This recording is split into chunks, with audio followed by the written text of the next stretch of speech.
A very lively good morning to all. I heartily welcome all Toastmasters, dignitaries, and guests to Division I Leadership Summit. My name is Anup, and I am Sergeant at Arms for today's meeting. To go towards meeting, let me start with one small story about the leadership. Once a woman and her young son come to the ashram to speak to Mahatma Gandhi. She complained about her son's addiction to the sugar. My son won't eat sugar. Stop eating sugar. She told Gandhiji, please tell him to stop. Gandhiji listened to her and tell her to come back in 2 weeks. 2 weeks later, the woman and her child sat in front of Gandhi. He looked at the boy and said, stop eating sugar. The mother was perplexed.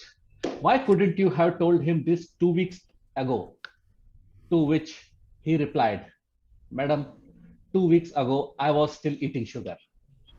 So this is the small example. Basically, from since my childhood, I have read similar many stories about many leaders. Example, Mahatma Gandhi, Martin Luther King, Nelson Mandela, Mother Teresa, and many more.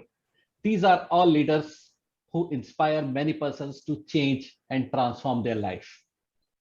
When I joined Toastmaster, I realized this. These leaders do not exist only on the global scenario, but Toastmasters have many leaders too, who leads by example and inspires many of us to learn from them. In this series, Division I presents one more session of Leadership Summit where you will get opportunity to meet some of great leaders of Toastmaster. I welcome you once all again. Few ground rules for today's meeting. Kindly check for any noise-making devices around you and silence them, including your mobile phones. We will refrain from speaking on 3 taboo topics: politics, religion, and the sex. For the whole session, you will be remain muted unless you are asked or requested to speak. Of course, the one thing which we need to remember that use the reaction button at the bottom middle of your screen to show a thumbs up or the applause, basically, because it's an online Zoom meeting. So these are few ground rules to carry this meeting forward. Now let me invite or hand over the screen to the next person, who is banker by the profession. He loves to travel. He loves to meet people from different cultures and backgrounds. He's always enthusiastic to learn the new language. You might have seen that he always try the new language. I have seen many examples with him. He is serving the mankind as the objective of his life. He served as the VPE Area Director of Area 30, District 105 Logistics Manager, and presently he is serving as the Division I Director. Please welcome distinguished Toastmaster Rupesh Tanna with big round of applause. Over to you, Rupesh ji. Thank you, Toastmaster Anup Wadhwani. A leader is one who knows the way, goes the way, and shows the way, quotes John Maxwell. Ramadan Karim, respected District Club Road Director DTM Rani Abul Rub, immediate past District Director DTM Robin Anand, Regional Advisor DTM Sunil Kotaratil, District Parliamentarian and International Past President DTM Mohammad Murad, DTM Abraham Thomas, DTM Ganesh Raman, distinguished guests, division directors, area directors, club leaders and members, wishing you all a very good morning. It is an honor and privilege for me to welcome you all to today's Leadership Summit. As a leader, we need to know the way so that we can go the way and show the way, in the process nurturing the leaders for the future. Do you have what it takes to be a successful leader? A Leadership Summit is designed with this goal as the cornerstone. Today, we have an eminent panel of presenters who have not only served in the various roles of Toastmasters, but they have also successfully used these techniques garnered from this exposure into their personal and professional lives. I'm sure they would be able to add value to us in our situations. Please feel free to grab a paper and pen to scribble down your notes and park your questions for the questions and answer session post the presentation. Our goal is to create leaders who have the edge over others because they know the way, are able to go the way, and help future leaders by showing the way. We are grateful to DTM Mohammad Murad, DTM Abraham Thomas, DTM Ganesh Raman for their time and support to us in this effort. I'm also thankful to the members and leaders of the fraternity who have wholeheartedly supported us by forwarding today's meeting invite amongst the members of the respective divisions, areas, and the clubs. I know you have not gathered here to listen to me. So now, without further ado, I would like to invite a prominent leader from District 105 who has served under various leadership roles, with whom I have fond memories while serving under him as a district logistics manager. Ladies and gentlemen, please put your hands together to welcome our immediate past district director, dynamic, dedicated, disciplined, distinguished Toastmaster Robin Anand.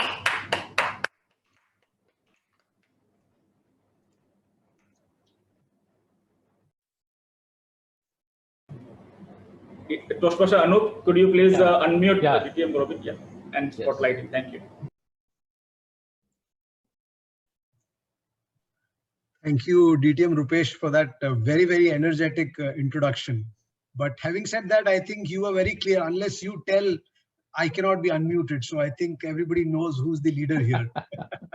So congratulations to you. But jokes apart, I think it's an amazing platform. You've brought so many wonderful people together. And I think if we just lend our ears for the next 1.5 hours, I'm sure we will go home enriched with some very, very good ideas and some wonderful experiences. So I'm looking forward to this. And greetings to all the wonderful Toastmasters who've gathered here, district leaders, division leaders, area leaders. I'm very, very happy to be part of this wonderful meeting. And again, congratulations to the division team for providing this platform to meet. Now, a small message from my side. I was just thinking, why do we keep doing these meetings, and especially leadership meetings or leadership summits? Is it required? Actually, today's day and age, that's the only thing required, because when I look at a leader, he is not anybody else. Me and you, everybody is a leader. You know, like Rupesh was saying, you know, you've not come here to listen to you. We have come here to listen to you, Rupesh, because you are a division leader. You have something to contribute. Similarly, everybody else has something to contribute. It's all about, leader is all about bringing the good qualities as a human race forward and taking the courage and being brave to sustain those good qualities over a period of time and help the people around you benefit. That's what a leader is. I was looking at, you know, in short, I have a very less time because there are some very eminent people who will share their experience. Can I give anything which is useful? So I was just thinking, and I realized that today, the most important quality for a leader, according to me, is being able to absorb.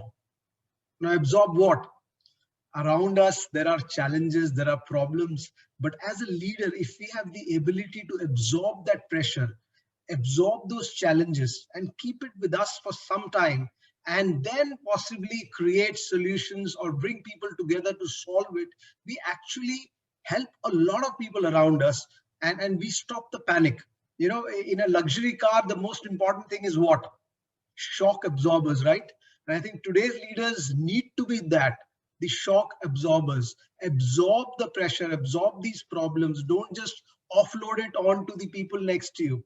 I still remember my first job. You know, there used to be my immediate, manager who I used to report to. His one idea was that anything that comes to him, he will immediately call the people who used to report to him and offload everything onto them. So he was always somebody who was having no pressure. The pressure was always passed. He used to be an expert in passing the ball. But I don't believe that that is the kind of leadership we need now. We need leaders who can keep the ball with them for some time, and people who are already in the field doing their work, don't disturb them, don't create panic in them. Hold the ball for some time, and then what do you do after you absorb it? Then you adapt. Because right now what we are facing is not something that most of us have faced. It's all new. So we need to absorb it, think about it. We as every individual has his own way of thinking, think about it, and then collaborate creatively to solve it. That's what adapting is all about. And then finally act slowly so that you are more effective. So I think if as leaders, we can learn to absorb the problems around us and become shock absorbers, we can work like a luxury vehicle. The ride can be much smoother, and people around us who are working with us will be more happier. And I think Toastmasters is a place where leaders are made. But I think that's not enough. We need our leaders to go out and become better leaders at home, better leaders at office, and the best qualities in human being needs to be brought out as leaders, and that's what we can do. So this is a small message I wanted to share. So let's all try and absorb a little bit pressure and only then release it. Thank you, and back to you, Division Director Rupesh Tanna. Thanks for inviting me. Thank you. Big round of applause. Thank you so much, DTM Robin Anand. Before I hand over the stage to the next speaker, I would like to acknowledge the presence of a few dignitaries amongst us. Our past District Director, DTM Balaji Nagbhushan, is amongst us. DTM Deepa Surendran, our District PR Manager. My fellow and friends, Division Directors. I see there are 4 Division Directors who are here to support us. Division B Director, Toastmaster Harish Krishnan. Division G Director, DTM Sri Raman Vaidya. Division L Director, Toastmaster Stephen George. And Division N Director, DTM Shamima. Thank you for joining us. I can see there are many area directors also present here. Thank you so much for being part of this leadership summit. Thank you. Now to take this event forward, we have someone who is a trainer by profession, a speaker by passion, is a Toastmaster for past 8 years, a good friend of mine. And his tagline is, talk rarely works, work always talk.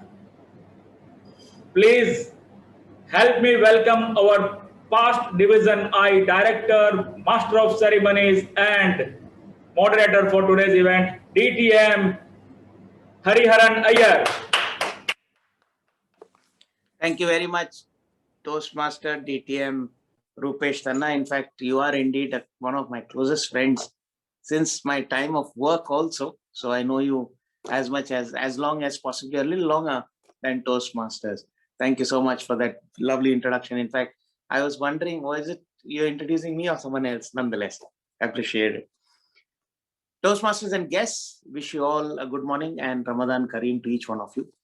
In fact, before I go any further, I'm going to pick up from where Toastmaster Rupesh actually left off when he said that a leader is one who knows the way, goes the way, and shows the way. In fact, when I was training my first leadership program in 2003 or 2004, I was actually attending a train the trainer session. And I had this one trainer who had come in. I don't remember the name though. And we all asked him one question: what's the difference between a manager and a leader? And he gave us one sentence that possibly remains with me till date. He says, managers create glorified clerks, but leaders create more leaders. Now, today we're going to be having a star-studded sequence. Must I say, a panel that is going to leave you with so much of learning that if you can grab a piece of paper and a writing instrument as rightly put by Toastmaster Rupesh, you would have notes after notes, pages filled, and no place possibly to write. You'll have to start writing on the words. Now, I'm sure you'll have a lot of learning to take from them and to hear them out, because you're not here to listen to me. You're here to listen to the panel. So let's listen to the panel first. On the panel today, as already introduced by the Division Director, Toastmaster Rupesh, we have got DTM DTM Colonel Murad, whom we call very close, very fondly as Colonel Murad.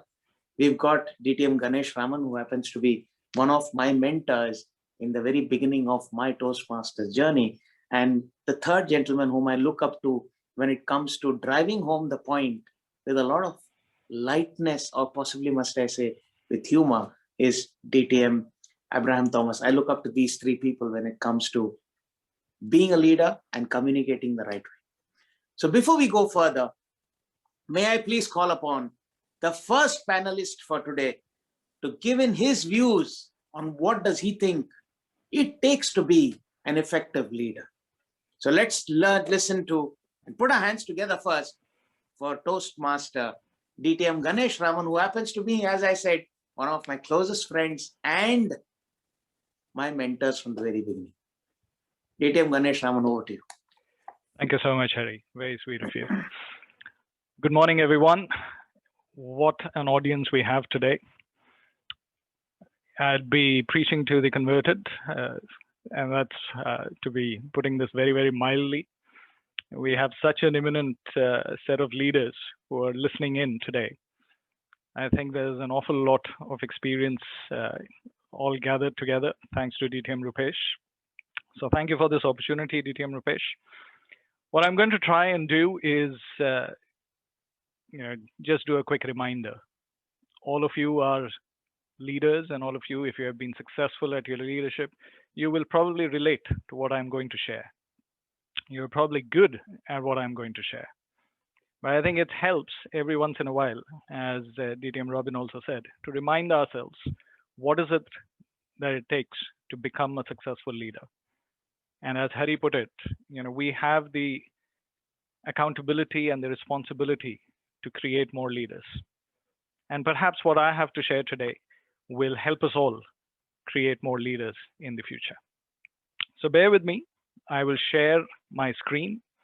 I have only one slide, but I'll talk to that slide so that we can anchor not just my thoughts, but your thoughts as well. And perhaps any questions that you have can be taken up when we go into the panel discussion. So give me a moment to share my screen.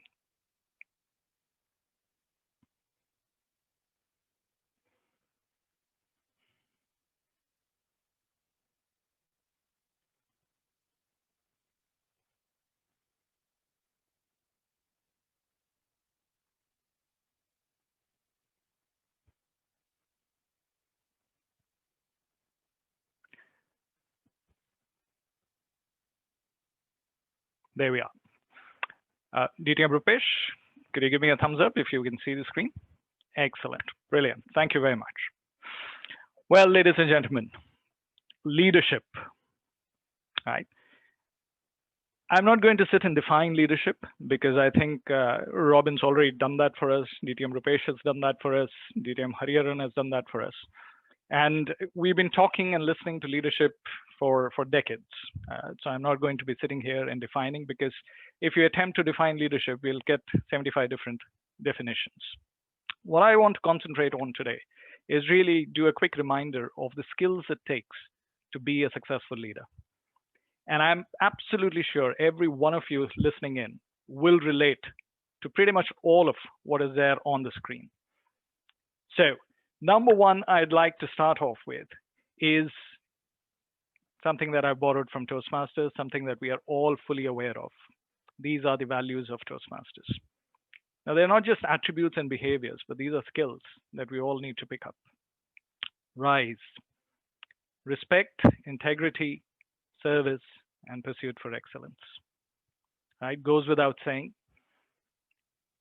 As a leader, if you've got a team, if you've got a bunch of people that you're going to be leading, these are some values that you must definitely not just possess, but also develop, inculcate, and also make sure other people around you live up to those values.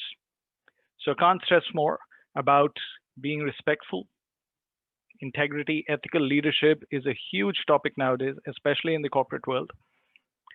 Service, and you will all realize, Anup started the meeting with the names of 3 or 4 global leaders, people that we all look up to. And if you realize one thing about each one of them, and he mentioned Gandhi, he mentioned Nelson Mandela, he mentioned Mother Teresa, he mentioned Martin Luther King. If you realize all four of them had service at the forefront of their leadership. They lived and died for others. They lived and died for the society. They lived and died for something beyond themselves. They sacrificed themselves completely for something else, something which was much bigger, much grander, something that was meant for others. Now, if you need to elevate yourself to be a great leader from where you are today, then I think first and foremost, you've got to change your perspective. Start focusing not this way, but that way. Service is your ticket to greatness. Pursuit for excellence goes without saying, because you've got to continually challenge yourself, continually improve, continue to be excellent. Different from perfection, mind you, we are pursuing excellence, not necessarily perfection. So just a thought. Number two, leading. Yeah, leadership is all about leading. And a lot of us think that leadership can be done behind the scenes. No, it can't. Effective leaders lead from the front, they're visible all the time, and they lead by example. So if you expect somebody else to do something for you, then you've got to set the example of doing it yourself. You've got to be the change that you want other people to become, or to absorb, or to adapt. So be the change, lead by example. If you expect people, for example, at your clubs and your areas and your divisions to perform and take projects and do stuff, then you've got to do that first. Lead by example, be visible. And by visible, I mean you've got to go out there, you've got to talk to people, you've got to make your presence felt. Again, behind the scenes leadership is not going to be effective in the long term. Every great leader put himself or herself in front of millions and millions of people. They become visible. And only if their leadership is visible, only the way they live is visible, then people get inspired and motivated. Number three, planning and project management. And this is being pragmatic, right? Without being strategic, without having the ability to plan things, plan your events, plan your team, plan your work, without being able to manage your year. If you're talking about a Toastmasters year, then without being able to project manage that 1 year and everything that happens in that 1 year, you are not going to be successfully hitting your targets. And I see that good leaders, whichever field they are in, whether they're leading a department, a function, a business, if you're an entrepreneur, if you're leading groups of people, if you're leading a charity organization, if you're doing Toastmasters, being able to plan and manage your work like a project is an extremely important skill, without which I don't think people would be successful. And Toastmasters actually makes it very, very easy for us because every leader gets a manual. Every leader gets a plan already made out, laid out for them. Every leader is told how to manage that plan. Trouble is, a lot of times leaders don't look at that manual. And even in corporations, I know, where there are excellent practices of project management and strategic planning and things like that, people fail. And people fail because they don't adhere to the standards. And these are the bare minimum that you would have to do. Yeah, it doesn't mean that you restrict yourself, but this is the bare minimum that you've got to deliver. And for that, you must develop the ability to plan and project manage. Number four for me is team management. Yeah, every one of you is leading a team of people, is leading a group of people. And in Toastmasters, for example, at the club, you've got 8 club officers, and 8 club officers as a team lead another 25 or 40 people. Club president, of course, leader of the pack. Now, at the area, the scope increases. At the division and the district, the scope increases, but you still get to lead a team. And the stages of the team are very, very important. So how you interact during the formation of the team, the norming and the storming of the team, and the performance of the team is extremely crucial. So you as a leader need to know what your role is when you're creating a team, when you're getting them to organize, getting them to start performing and monitoring that performance. Crucial that you're good with team management, with people management. You know, the toughest job in football, they say, is the manager's job, especially if you're managing a huge franchise, a club like Manchester United, for example, or PSG, for example, or Real Madrid, for example. You know, if you're not a footballer and you're a cricket fan, then look at IPL. You pick up any franchise, you've got at least 4 captains, 4 international captains in each of these franchises. How does a coach manage to put together this team and get them to perform? How does the captain of that franchise manage the other captains, the egos, the personalities? And you will find at the district, division area, at the club levels, you will find yourselves leading other leaders.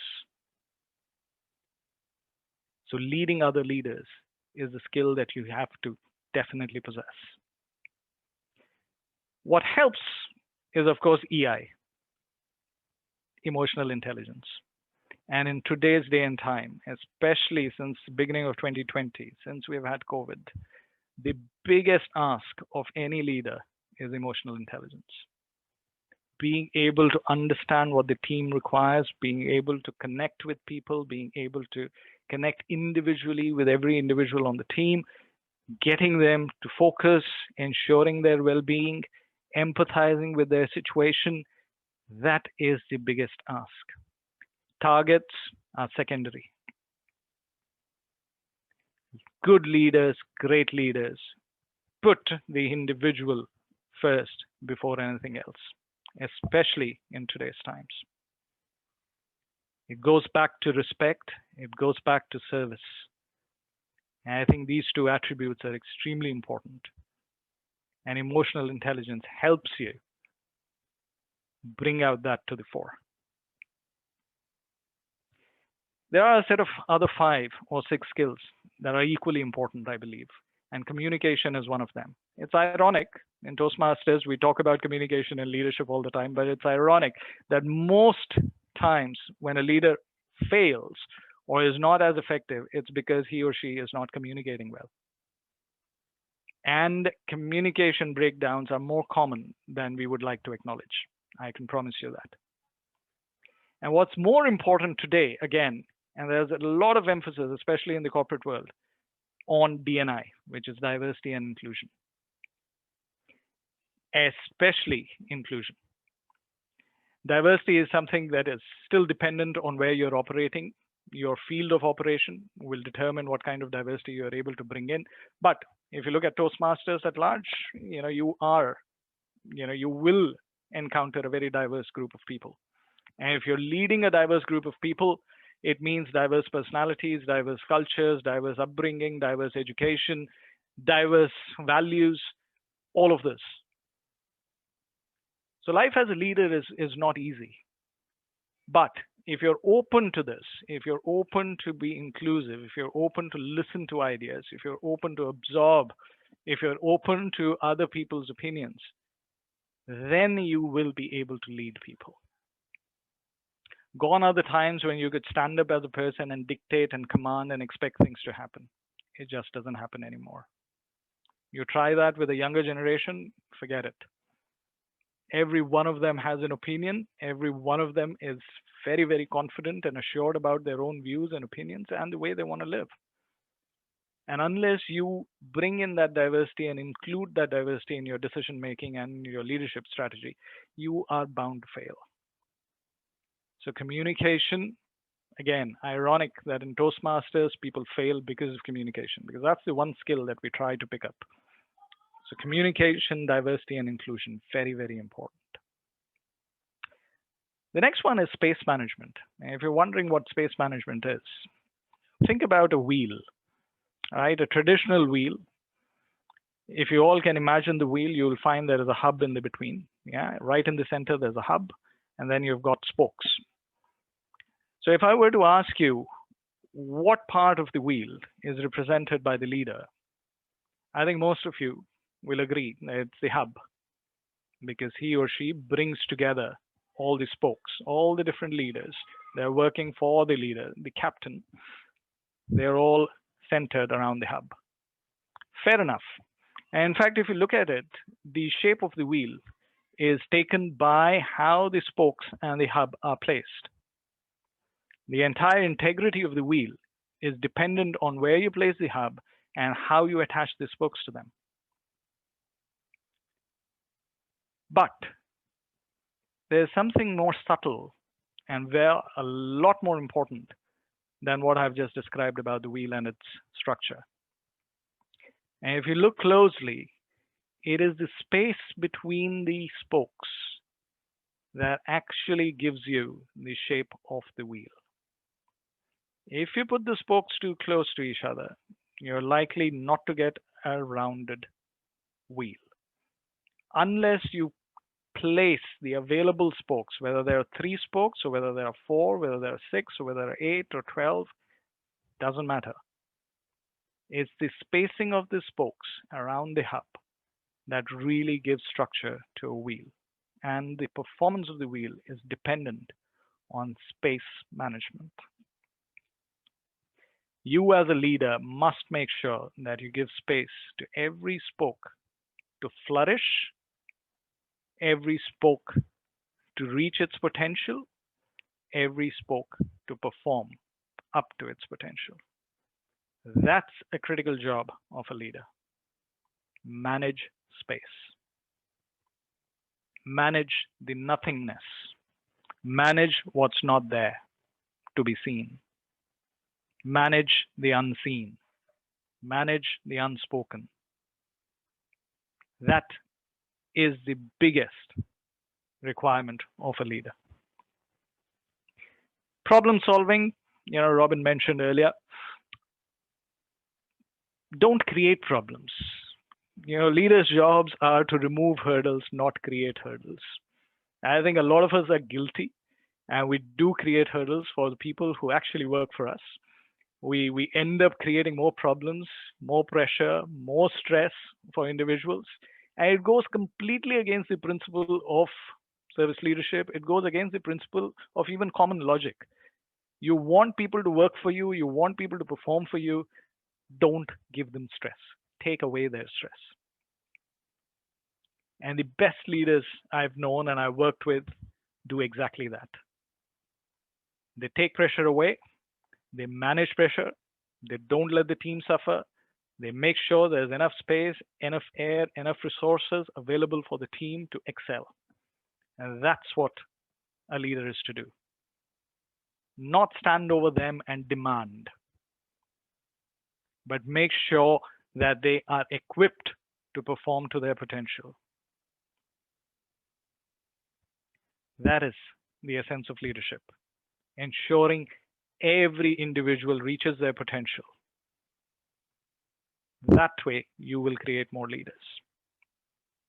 A couple of other things, and then I'll move on to the moderator and the next speaker can talk. Collaboration, very, very important. Yeah, a lot of, I've been a Toastmaster 20 years, and I've taken multiple leadership roles along the way. The one thing that I keep seeing is when an individual takes up a leadership role, they feel they have to do it all themselves. They feel now they're in that position and it is their responsibility to do everything by themselves. And therefore, not only do they take on stress and pressure, but then they also emanate that stress and pressure. Collaboration is very, very important to be successful. And actually, Toastmasters encourages collaboration. And we in the corporate world encourage collaboration through and through, right? From the lowest rung all the way to the top, collaboration between people, collaboration within a team, collaboration within different teams, within functions, within clients, customers, all of that, we drive collaboration. Why? Because 1, it's inclusive. 2, it takes into account what other people think and what skills they bring to the table. 3, collaboration delivers results, and you really can't do it all alone. So if you're a club president, please collaborate, not just with the people within the club, but also with other clubs. If you're at the area, there's area support available, there's division support available, there's district support available. There are people willing to collaborate. People will openly collaborate and help. Just ask. And I think leaders need to look for collaboration, need to look for opportunities to collaborate. And it's not just for themselves, but for their clubs, for the organizations that they are leading. Finally, I think I should mention RACI. Now, RACI is a common term used in most organizations. Stands for Responsibility, Accountability, Consulted, and Informed. And as a leader, I believe you've got to take responsibility. Yeah. You're not a leader if you're not taking responsibility. Then you're just another follower. If you're expecting to be told what to do all the time, then you're not a leader. Period. So as a leader, you must take responsibility for what you have to deliver. You have to get the job done. By ethical means, of course, integrity is still important. So please make sure that you stick to those values, but take responsibility. Do not pass on responsibility. Do not blame other people.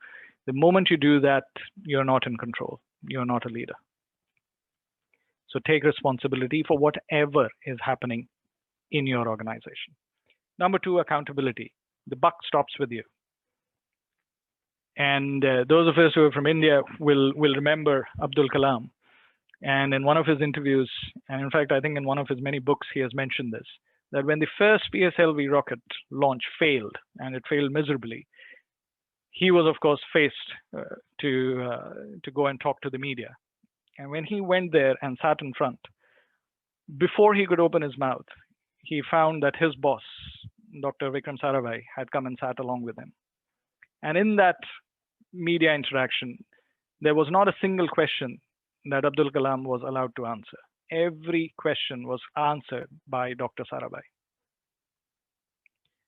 Finally, when PSLV was successfully launched and another media interaction was planned and the press was there in front, of course, Dr. Abdul Kalam sat there waiting for Dr. Sarabhai to arrive. Dr. Sarabhai did not arrive. He left Dr. Abdul Kalam to answer every question that the press had to provide. On that particular day, of course, the press was very appreciative and very happy and was full of accolades. And Dr. Sarabhai had left all of that to Dr. Kalam. As a leader, you take accountability for what your team is unable to deliver. As a leader, if you're a great leader, then you leave the accolades to the team and you let the team cherish the rewards of their efforts. You know, brilliant leadership, brilliant. Consulting, of course, you know, as a leader, you are likely to be looked upon to. People will come to you, they will want to learn from you, they would want to consult. So you must be better than anybody else. You must know more than anyone else. You must at least know where to find information better than anyone else. So you must continually learn, you must continually upgrade yourself, you must always be on the top of things. So don't wait for other people to find answers for you. You've got to be there, made available, you know, make yourself available to answer. Finally, I stands for informed, of course. You know, people will not come and talk to you unless you are an open person. So you must make yourself available. You must make yourself visible. You must make sure that people are informing you and you have sources to gather information about what's happening in your organization. You know, a lot of club leaders don't know what members are thinking because they just don't talk to members. They talk to their club officers, but they don't go venture out and talk to club members. You know, VP membership doesn't talk to members after they have signed, or VP education talks to a few people who are playing roles, but not everybody else. The secretary, the sergeant at arms probably don't interact with any of the club members. I'm just taking these as examples. You know, the club leadership, the area leadership, the division and the district and everybody else, even in the corporate, needs to be well informed about what's happening with their team members. And the only way that'll happen is open communication, transparent communication, keep the doors open, let people come and talk to you. If you make yourself available, it will happen. Very, very important. Now I'll leave you with a final thought. You can see a cruise ship As a leader, it goes without saying, you're the captain of the ship. You can't run the ship alone. We all know that. You need a crew, an able-bodied, a very trained, highly high-performing crew to help you navigate, to help you manage. Now, along with the crew, you are accountable to make sure that the passengers have a safe ride. And you're the only one who can ensure that either it'll cruise or it'll sink. And if it sinks, of course, it'll sink with you. But that's not what we're looking for. We're looking for you to cruise, navigate the ship, even if there are choppy waters and dangerous storms. The passengers have placed their faith. The members, the organization, the team members, they've all placed their faith in you and your capability to steer the ship. Do you have what it takes to do that? Is the question. Over to you, Hari. Thank you very much, DTM Ganesh. In fact, I've got some brilliant learnings. I'm just going to summarize it in about 30 seconds. Values, you said, very important. Ethical leadership is one of the things that I picked up. Convergence with divergence. I'm going to be asking you some questions on that. Beautiful, beautiful point. And the last one that sticks with me is share your success as a leader, but learn to mother failure or parent failure, because failure is always an orphan. Success has got many fathers. Thank you very much, DTM Ganesh. Thoroughly enjoyed those brilliant points that you brought out. Ladies and gentlemen, Toastmasters and guests, this was just the beginning or the starter to your entire possible buffet of knowledge and wisdom that you're going to be getting. So now let's go into the main course, and may I please call upon one of them whom we all look up to, who has served at the highest level of Toastmasters. When I was the VP Education, he was at the helm of affairs. He is none other than the person whom we call so fondly as Colonel, DTM Colonel Murad. Over to you, DTM Colonel Mohammad Murad. Thank you very much, Hari. Fellow Toastmasters, good morning. And it's indeed a pleasure to share experiences, and probably any kind of session is merely sharing experiences about leadership in this session specifically, but about life in general. And it's fascinating how Toastmasters combines a lot of life skills into making leaders successful, more efficient leaders. You see, each and every one of us is a leader. Even on the first day that we joined Toastmasters. But the question would be, what a better leader you would become day in, day out from the time that you joined Toastmasters. And probably this session is about us becoming a better leader. It's about us intaking so much of information and then manipulating it in a way that information would become knowledge. And that probably is a key skill in successful leaders. You don't focus on 1,000 things. You look at 1,000 things, but then you focus on the just few which relate to you. Now, you will be pounded with information by the three of us. The most important thing is that you pick whatever relates to you and delve into more knowledge in that aspect. Now, Ganesh has given you everything that needs to be given about leadership. And you know, there are some people who have ambiguous terms and so on, but that is how leadership works. You look at things, you understand things, you gain experience, and then get focused. And probably what I will do is focusing on one element of what Ganesh had talked about. And by the way, you will see that there are many aspects between the three of us that are overlapping. And that means that there is emphasis on these overlapping items, not to forget the items that were also mentioned separately by each and every one of us. So what I will focus on is the first element that Ganesh had talked about, RISE. And as he said, these are the values of Toastmasters International. We live by them. We have our meetings based on them. We live our leadership journey within Toastmasters and definitely after Toastmasters by these values.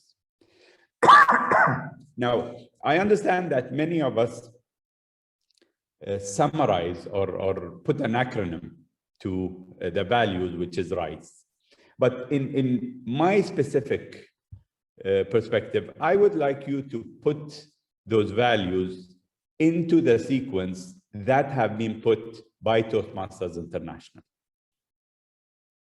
And that sequence is integrity, respect, service, and excellence. And that is crucial for why Toastmasters has put those in sequence. And it's basically because they come in a sequence of importance. You see, there is no leadership without integrity. And integrity comes first and foremost. And what I will be talking to you about is what do you need to look at? People whom you look up to in leadership. And in Toastmasters, there are two aspects probably of what does it take to become a leader. Is becoming a leader yourself. And probably Ganesh has talked about a lot of aspects of how to become a leader. What I will specifically look at is what do you look for in a leader? Because there are many times that you will be taking up leadership roles. And as we all know, our leadership roles do not continue. There are people who are coming after us. There are successors. And we need to look for people with these values, with these skills, in order for us to continue the journey successfully for our members. So as a leader, you will need to look for successors. And as a member, you will choose your leaders. A lot of us carry votes as club presidents, club VP educations, area directors, and so on. And it's important for us to look at what does it take to become a successful leader for those people that we elect to make sure that maximum benefit is given to our members. So what do you look for in a leader? And in effect, it's going to be what do you look for in yourselves also. So let's talk about integrity and see how we can look for integrity in others. You know, we have a list of people who are running for office, whether it's in the club, area, division, district, or even international. How do you see if they own or possess the value of integrity? And there are many times that we surpass this value because we go and look for people that we know. And it's those people whom we are familiar with that probably we would think that have integrity. Therefore, we do not need to look for the integrity in other people just because we know them. Well, believe it or not, integrity comes across to you when you are interacting with those people, right? So communication creates rapport. And within the communication, you sense whether people have integrity or not. Now, it helps that we ask questions. And let's suppose that I am an area director and I'm looking for a successor for next year so that I can go and talk to them. We don't own the decision to put them on, but it is definitely good to go and talk to them. And when we are talking to them, our culture within the district, whether it's Indian culture or Arabic culture, we shy away from confronting people. And Ganesh probably talked about accountability. We shy away of putting people accountable. And that's probably a culture that has developed in our district, the Toastmasters, and it should not be so, because we need to hold people accountable. There are many people who say, we are a volunteer organization, therefore, they have volunteered their time. What right do we have to hold them accountable? They might not have integrity, but they are serving, that's fine. Well, that is the biggest mistake we can do in choosing our leaders. Because we do not need to shy away from going and asking them questions that would bring out whether they have integrity, whether they are respectful, whether their mindset is about service, and whether their previous experience has given them excellence. And there are many times that we mistake achieving results and excellence. They are two different things. Excellence is in the process. Excellence is making sure that things are done correctly. Now, whether you achieve results or not is dependent on so many other factors. And if you go back to the slide of Ganesh, you will see that there are many factors that will affect them. But does that mean that this person does not strive for excellence? There is a correlation between results and excellence, no doubt. But then whenever we are looking for leaders, we need to see whether they have done enough time, where they have given enough time in order for them to achieve excellence within themselves and within their team. So whenever we ask questions of leaders, or whenever we observe, by the way, there are two different aspects of choosing leaders, or what to look for in a leader. It's the direct way, where we go and ask them questions, and there is the indirect way, where we observe them. And unfortunately, within our Toastmasters year, it's rare that we start looking for our leaders from the beginning of the year. It becomes the election time and the contest time. That is the time that the nomination committees come into effect. And this is the time that we start seeing those people spur up in social media, in communication, and so on. And it is at this time that we start looking whether they are the correct leaders for us or not. Well, let me tell you, it's too late by that time. The beauty of looking for good leaders is the indirect way. You start observing from the beginning of the year. And it's not that year, by the way. It goes on from the first time that you interact with people and the first time that you get introduced to those people. Because from that time, you can test those 4 values, whether they have integrity, whether they are respectful. And there is no harm in asking them for situations that they have come across, that they have implemented integrity or tested their integrity. What issues do they have in service?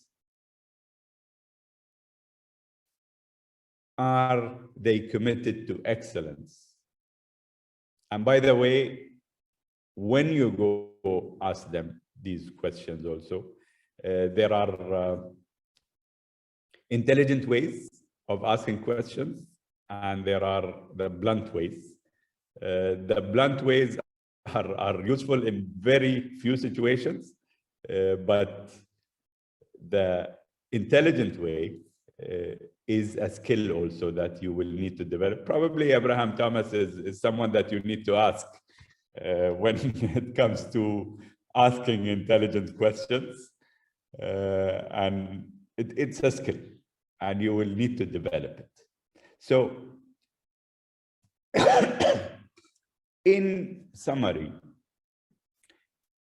those values are important for us as leaders, and they are important for us to evaluate those future leaders that we are going to vote for, and those future leaders whom we might think are good in taking up leadership responsibilities.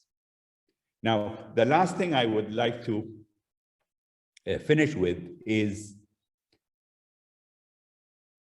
there is this aspect of what not to look for. And if you have these 4 values in perspective, anything else that comes, and I'm talking about people here right now.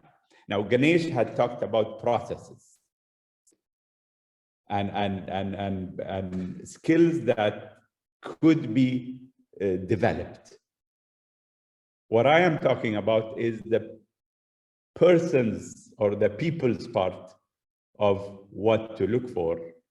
Now, if there is something that contradicts those 4 values within that person, probably that is something that would drive you of not considering this person.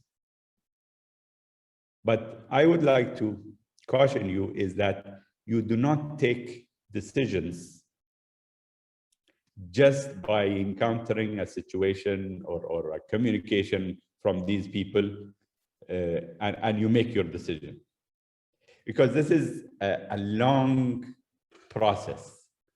You cannot make spur of the moment decisions to see whether leaders are good or not, because they might be going through a bad day. They might have certain issues that would not lead them to focus.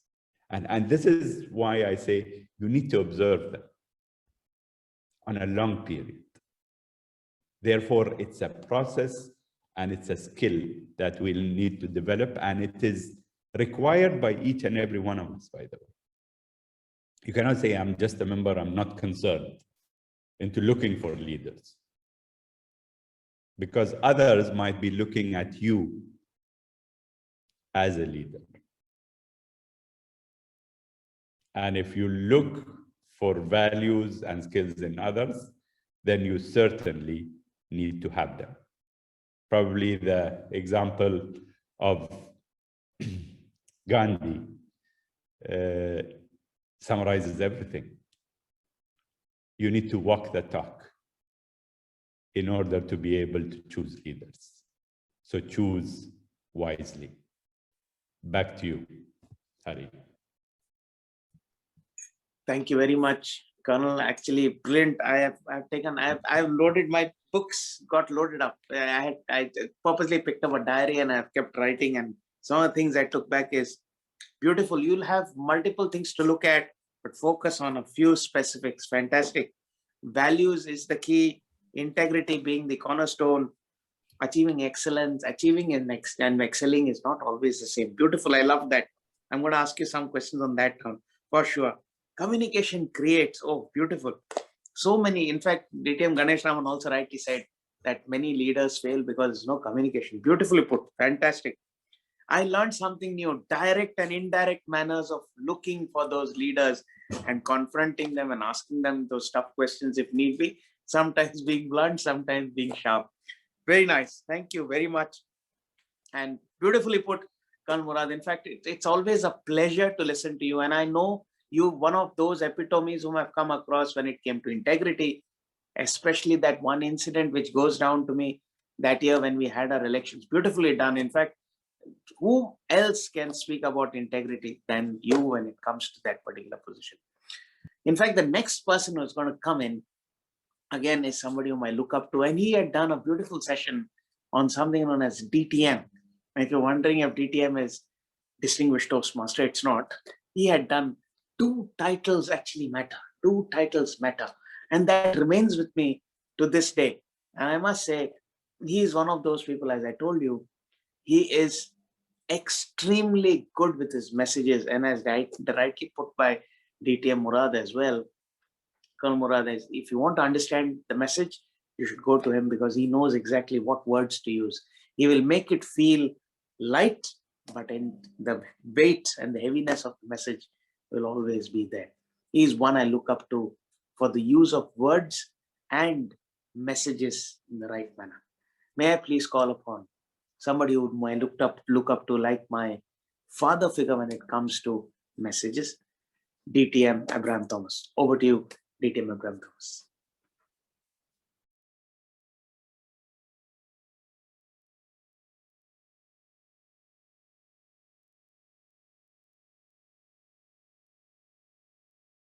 We are not able to hear you, DTM Abraham.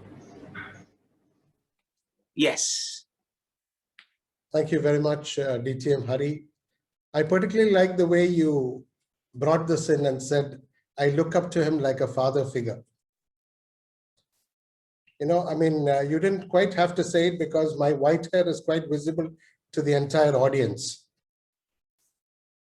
And one beautiful thing about the thing is that he has given me the freedom to forget things and blame it on age.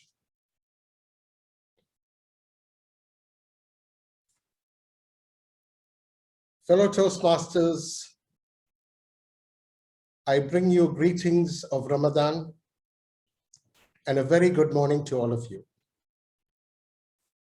It's my proud privilege to be here at this Division I event. And for this, I'd like to thank the Division I Director, Toastmaster Rupesh Tanna. I would also like to thank my two predecessors who were here, who gave you amazing insights into leadership. And it is because of them that I know that we have a tally of about 120 people here today. So thank you for bringing the crowds in, Toastmaster Ganesh and Toastmaster Murad.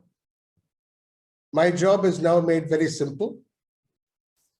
As a matter of fact, although it's Ramadan, this morning, you had an amazing array of starters from Toastmaster Ganesh.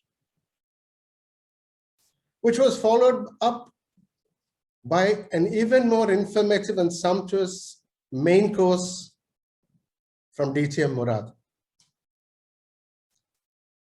And I am left here to only serve you meager desserts. But like they say, the desserts are also part of the whole thing.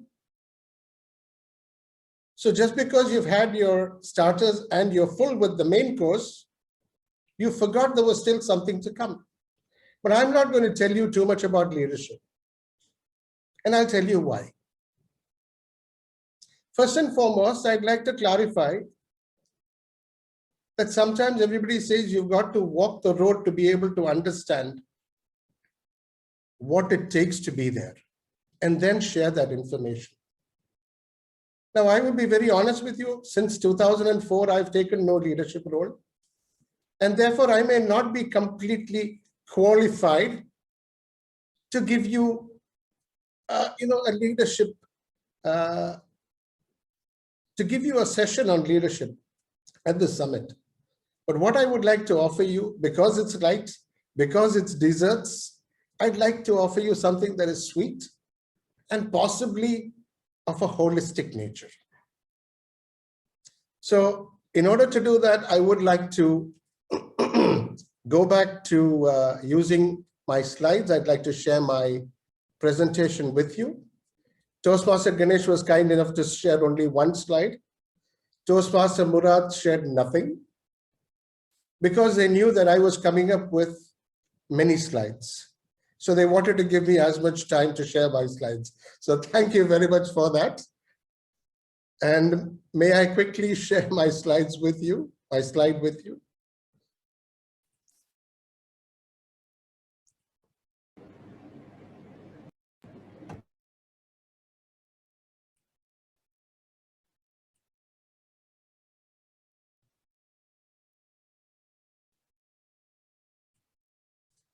Just bear with me for one moment as I get my slide up.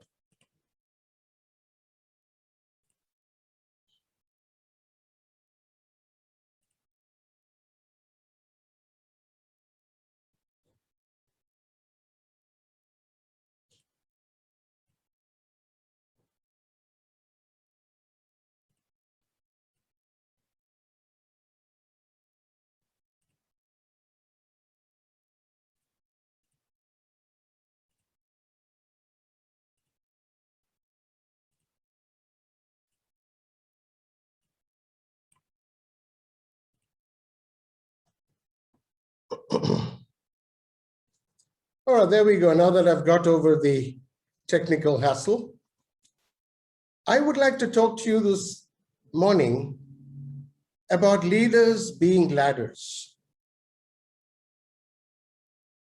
Generally, we associate with ladders with things that we use to climb up.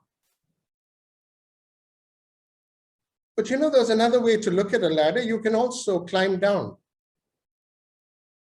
If you decide to go down into a cellar, you use a ladder to go down.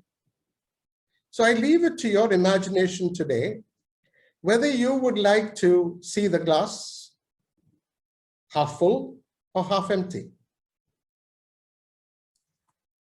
So as we go through these, I'd like to share a couple of things that hopefully will become a little more meaningful for you.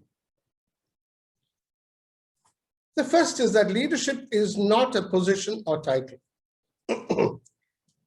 Some of you who may have watched my DTM presentation, Do Titles Matter, may remember a couple of these, of the information that I may share with you this morning. It is an action and an example. I completely endorse what Toastmaster Ganesh said about leading from the front, but I'd like to take a slightly different take on this, to say that a primary role is not just about standing in the front. When do you stand in the front? I love the example that he used about Sarabhai and Abdul Kalam. When there is a problem, generally in a war, you see that the infantry is in the front row, and the general is always in the back, planning every move and giving instructions. Whereas in this kind of leadership that we are talking about, when you don't have a problem, let them stand in the front. And when they do have a problem, take the forefront, which means effectively when things are going well, when accolades are coming your way, make sure that they are projected. Whereas if there is a problem as a leader, make sure that you step in. But more importantly, as you can see from the slide, it is also shining the lamp or the light into the people that you're leading. And don't forget, you are not just leading a group of your office bearers. You are leading other people who have come to our organization to learn, to become better at what they're doing. Primarily, they come to become better communicators. And that is an important quality, as we heard. But we need to lead by our action and the examples that we set forth to the people. Before you are a leader, success is all about growing yourself. However, when you become a leader, success turns completely, and it's all about growing others. It's so very important that as we grow, as we march towards this process, we become Toastmasters, we become, we probably take up roles in the XCOM at the club, and so on and so forth. All that process takes a lot of growing ourselves to learn the process, to understand the process, so that we can do those roles. But once you become, you take the helm of affairs, or you become the president, or whatever other role that comes within us, within the Toastmasters movement, it's all about allowing others to grow. I love this quote, so I wanted to share this with you. Great leaders don't set out to be a leader. They set out to make a difference. It's never about the role and always about the goal. I love this because of two reasons. First and foremost, we joined Toastmasters to make a difference in ourselves. We want to become better communicators. We want to become better leaders. I don't think there's anybody in this audience who came wanting to make a difference in somebody else. And I'm saying, once you grow into those positions, this is your payback time to make a difference into somebody else's life. And it's not about titles. It's not about the role. You may not have a title and yet be able to contribute so much to the organization that we are in. Be it a club, area, division, district, or TMI. What is our goal? To recognize that we have a common goal, to know, like both the speakers before said, about the core values of Toastmasters, and have a goal without ever compromising those. Leaders as ladders for members. Now we have this ladder and we can see from a club to the area to division, district, region, and TMI. This is the ladder that we have, but what is important, I'd like to just remind you that it's the members that hold this ladder together. Without the members, there would be no club, no area, no division, and no TMI. So it's so very important that irrespective of what role you take at whichever level, your members need to be your prime concern. Your focus needs to be your members. You need to be member-centric, which is why I thoroughly like Division I's theme for this year, putting members first. And I think that is so very important. And how do we help these members?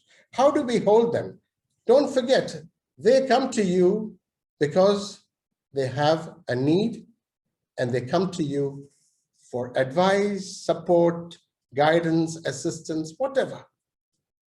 And that is when, irrespective of how challenging that those questions may be or what they need, it's up to us as leaders to try and find a solution for their problem. Nobody comes to you because they want to test whether you know how to do it. They come to you because they sincerely, genuinely need help. And if you cannot help them, then I think, you need to question yourself whether you have what it takes to make a leader. More importantly, why is it that we refuse to give advice, help, or guidance or support? It's because we are focused on so many other things, be it our job, be it our family, be it anything else. And this is why I'd like to take this moment and tell you, before you take a leadership role, recognize that there are a few very important things that you need to consider. That the people who are selecting you into this process need to consider. Like, for example, if you are in the midst of trying to do a post-graduation program, you're trying to do anything, or you're taking on additional responsibility at your workplace, and you know that you do not have enough time to devote, then ask yourself the question, should I take it now? Because if you take something on like that, when you don't have the time, you are not able to address the needs of your members. Because what it takes to become a leader, apart from various other things, communication, everything else, yes, you need competence. I mean, skills are required. But what is important is you need commitment, you need to be consistent, and most importantly, you must have character. I have seen in my little journey of 20 plus years that many people take on these roles because it helps them in their journey of Toastmasters towards their DTM journey, towards to become famous, to have a name. But let me tell you, if you have a good name as of now and you don't have the commitment or the time, then don't take it up, because his name and fame game has got an adverse effect. If you don't perform well in the role that you've taken, your members will not forgive you. So the name that you think that you will create will be a name that they will remember, not for the right reasons, but for the wrong reasons. Friends, this is a little something that I found very interesting. The X factor of great leadership is not personality. It's not a lot of things. It's humility. The problem is that, unfortunately, in the world that we are in, we're all so taken aback or so much into having this ego, the I factor, that, we forget to be grounded. We forget to be, completely firm and know that, we need to be humble. We need to completely understand people to be able to show them humility. Another thing that I did like to, and I want to share with you, humility is not thinking less of yourself. No, it's not belittling you for one moment, but thinking of yourself less and more of others. I love this one as well. True humility is being able to accept criticisms as graciously as we accept compliments. We all love compliments, but if somebody, be it, let's say, for example, we're doing a project or we're doing a speech, we love being told how beautiful it is. And sometimes we do have our differences, which is okay, with the evaluations that come our way. But if we recognize that that evaluator is not doing something just to give you a tough time, but to see you improve, which is the core mission of Toastmasters, then you will accept those as compliments and try and imbibe those so that you become better. This is so beautiful. Humility is concerned with what is right, but pride is concerned with who is right. This is what I talked about, ego. It's not about trying to prove who is right and who is wrong, but what is it that is right? As we take up our journey in leadership, as we progress to get our new leaders, I think it's important to know if it's an egocentric person, or is it somebody who's helpful, who's humble, who's honest, and will come through to us and do what we want them to do for us. I'd like to just share with you quickly my take on humility, which I've done at the DTM, but I'll just share that with you. Just for those who were not there, to be humble, hardworking, and helpful, to be uplifting, unselfish, and unifying. Now, as a leader, you need to have that unifying factor. You may have differences of opinion. People always have differences. If there are more than 2 people, you will have 3 different opinions. That's okay. But as a leader, you need to bring unity into the whole process. You need to be motivating, member-centric, and modest, inspiring, inclusive. And I love the way that Toastmaster Ganesh talked about being inclusive. Because if you cannot be, have your members to become inclusive, and if you are not informed, then you cannot achieve those. To be a good listener, to be level-headed and loyal.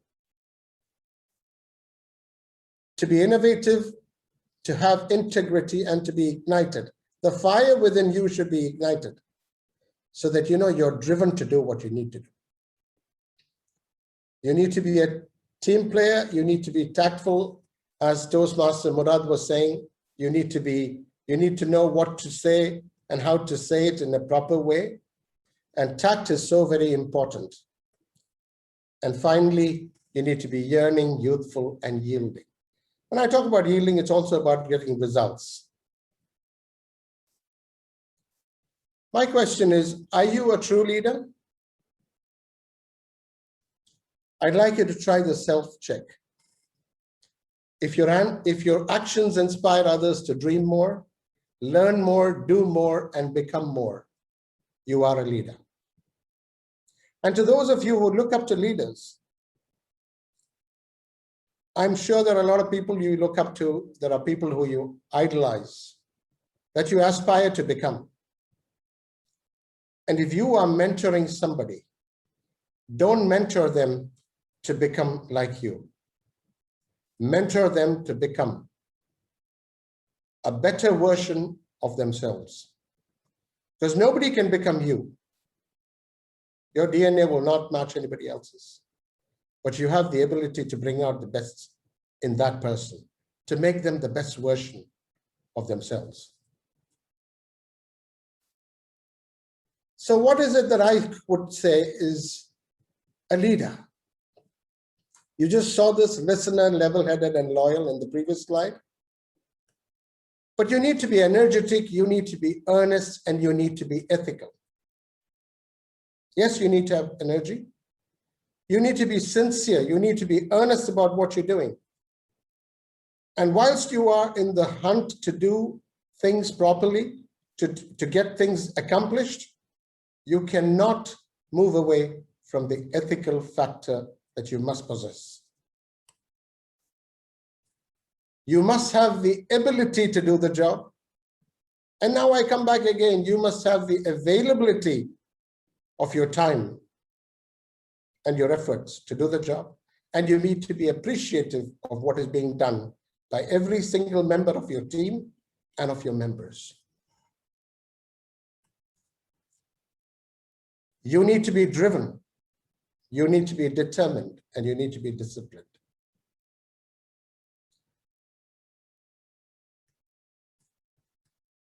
You need to be empathetic. You need to put yourself into somebody else's shoe and see what is it that they're going through. Understand the problems that are there with the team, with your members. You need to encourage them to become better versions of themselves. And you yourself must be excellence oriented. Because if you aim for mediocrity, that's what you will get. If you aim for excellence, hopefully you will get close to excellence. And finally, you need to be responsive. If people come to you with problems, you need to be responsive. If your team comes to you for advice, you need to be responsive. You need to get together, put your heads together, and come up with solutions. You need to be responsible for what you're doing. You need to be accountable, as you heard before. You need to be responsible. And in that process, you need to be respectful to every member, whether they have just joined your club or they've been members for 20 years, whether they're an officer or not an officer. Treat them with respect. Because if you treat others with respect, that's the beauty of respect. It's like a boomerang. You give respect and it comes back to you. And if you are a respectful leader, half your job is done. Because with respect, you have people who will listen to you, who will then try and give you the time to listen completely to you, rather than completely dismiss something before you've even said it. It's a little bit like your speech. Your speech opening determines whether your audience are going to listen to you. If you are respectful, then half your job's done. You will have people listen to you.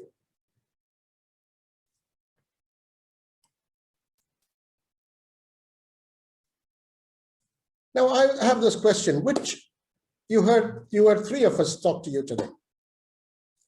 What do you think is the most essential trait for a good leader?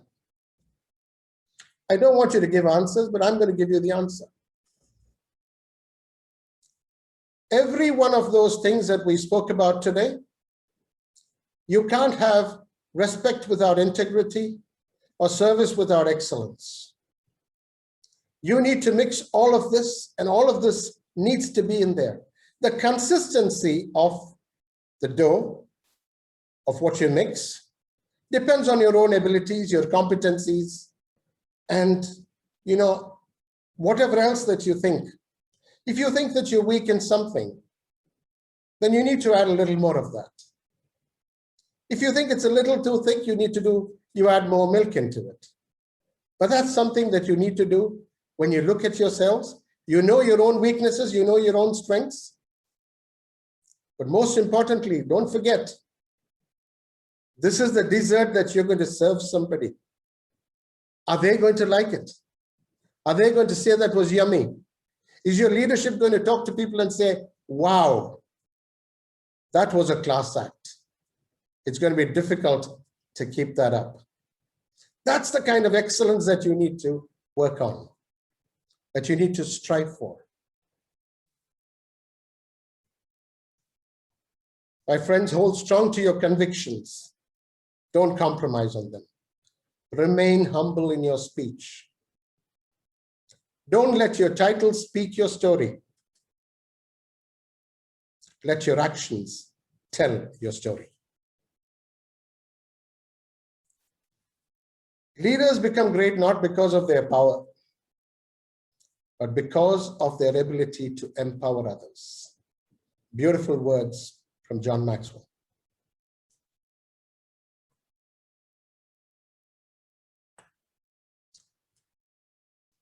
Now that I've served you this dessert, go back to your homes. You have all the ingredients that you were given today by three of your panelists. You decide which one works for you. What do you want more? Do you want a little sugar more? Do you need a little milk more? Do you need a better consistency? And then you arrive at your own recipe to be a successful leader. I wish you all the very best. And back to you, Master of Ceremony. Thank you very much, DTM Abraham Thomas. In fact, ladies and gentlemen, I'm sure I didn't disappoint you by saying that he's a man who knows the right words to communicate the message thoroughly. In fact, I must say I enjoyed this session. DTM Abraham Thomas, I just enjoyed it as much as the dessert that you served all while. Thank you very much. In fact, few takeaways that I have taken from you. Ego is the one that you need to put down, because it's the members who matter more. It's the team that matters more.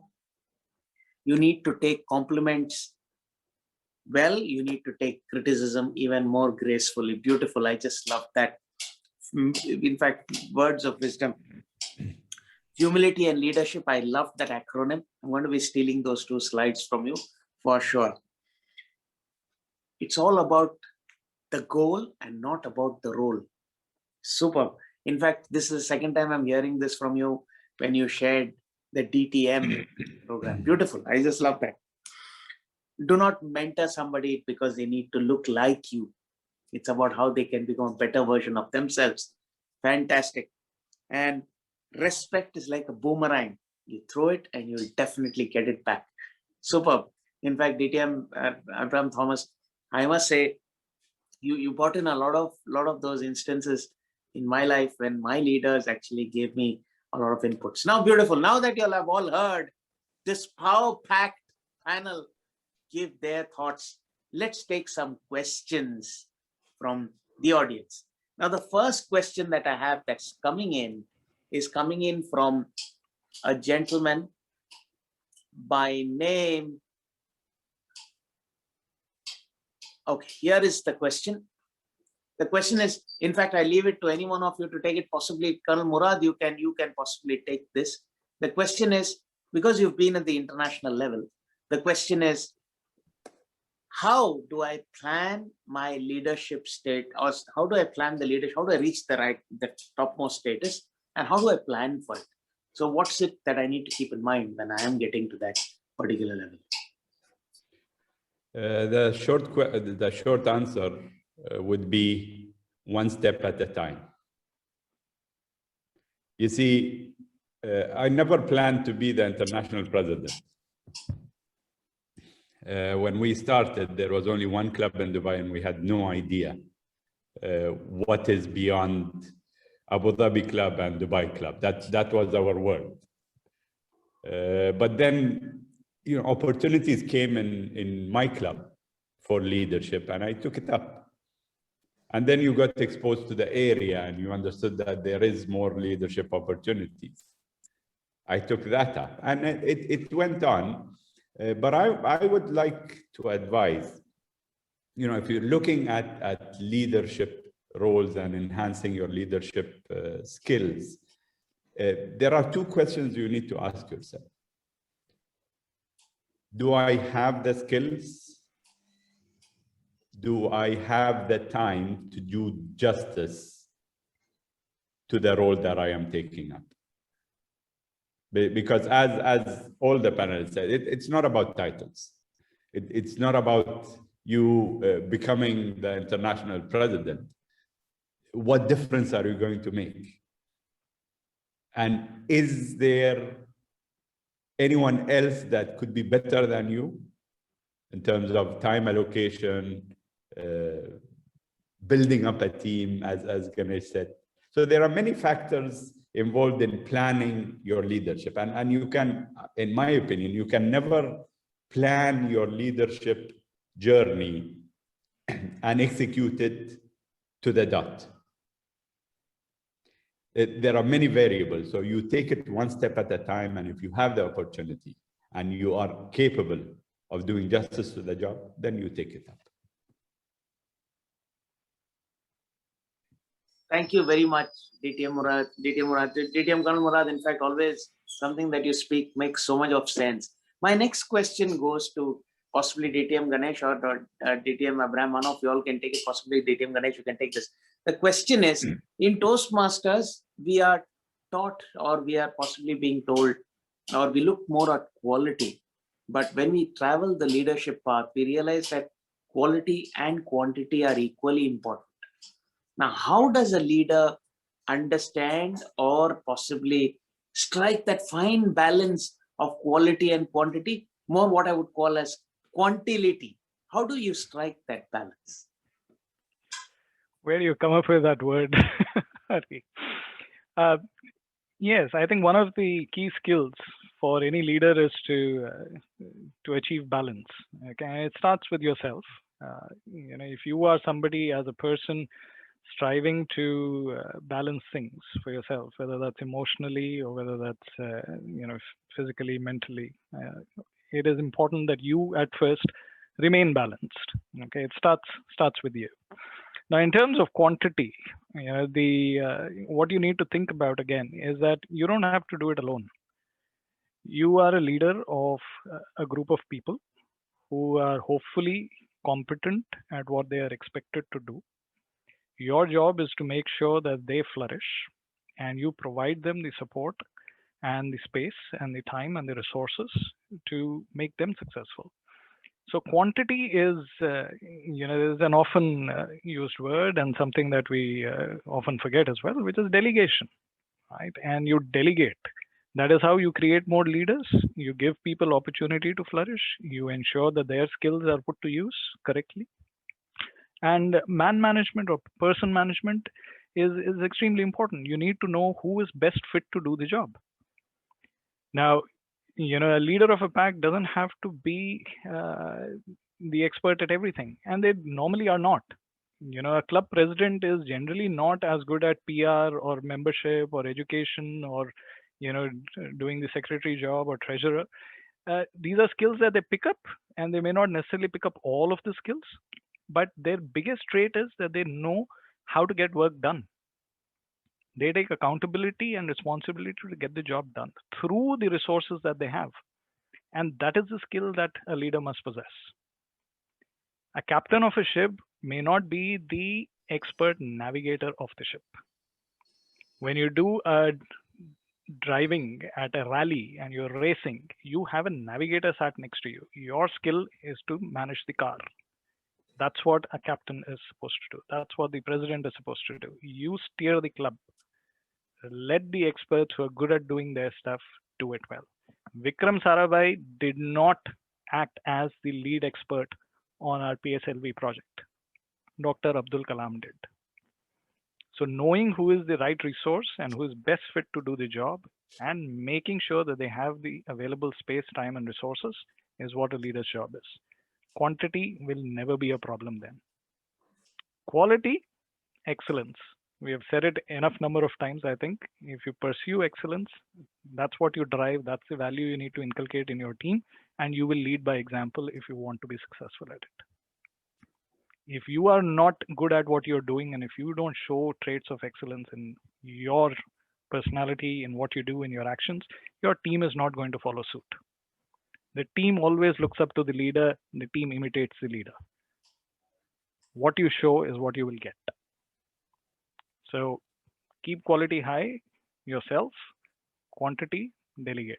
Simple as that. Thank you so much, DTM Ganesh. In fact, the next question to you is DTM Abraham Thomas. And in fact, I must ask you this, building on what Ganesh actually said on the quantity quality aspect. Does it make sense? Because it's all about humanity and being human and leadership. So does it make sense for a leader at times when they are in that rush to achieve that goal to possibly pause, regroup, re-strategize, get the team's buy-in, and then move forward? Or if you believe so, what do you think a leader should do to garner that support?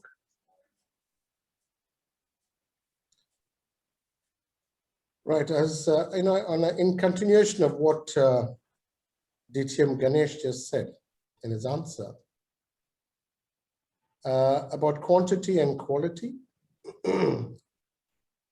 I would like to believe, and I say this from experience, and I'm going to take this from a very grassroots club level.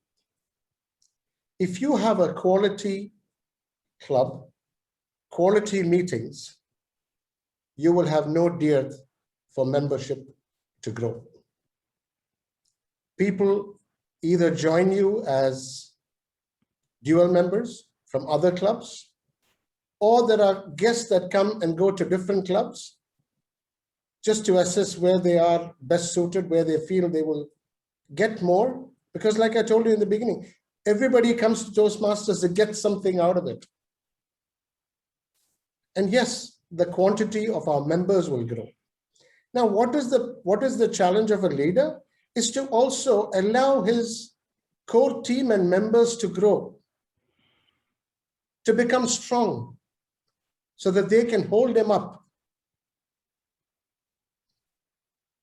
And now I forgot what your second question was, but because I went on to that.